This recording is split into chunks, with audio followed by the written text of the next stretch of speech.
Alright, let's return to the Green River Killings by Guillen and Smith from the Seattle Times and focus on parts 4 and 5. One of the problems that occurred was that the police caught the wrong man. They believed that Melvin Wayne Foster, 43-year-old taxi driver who wanted to provide information to the police, became a suspect. He also failed a polygraph and he fit the FBI profile, and they put him under 24-hour surveillance. But the FBI told the task force that he was not the Green River Killer, but they still watched him, and he went to the press and reported police harassment.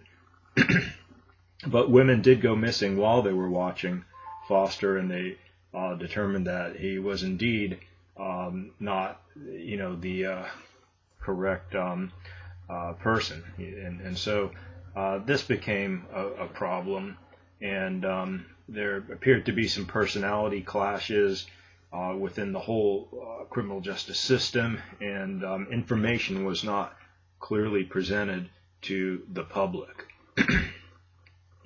There was acknowledgement that other women went missing, and women were warned not to get into any cars with strangers, as the Green River Killer was still out there. Then we saw that as the news coverage dissipated, the prostitutes tended to go downtown and were followed by the killer. And the police department had a lot of predicaments and had a lot of issues that they had to address, because it was a very complex case. And then they found remains of 2 women, and there then became a question on whether or not there was more than one killer. And I've certainly seen cases like this before where you're not sure, is it one killer killing multiple people, or is it several killers killing some of those, maybe 1, maybe 2, whatever the case might be. And the conflict occurred then with some of the administration, and you can read about that in more detail. And then one of the interesting features is this green pickup truck is mentioned in the article, and we'll come back to that later on. And then there was one case where a woman got into a green pickup truck, and her boyfriend actually followed the truck and noted a spot on the fender, and he lost track of the truck, but he did report his girlfriend missing. Several days later, the police did find the truck, and they questioned the owner.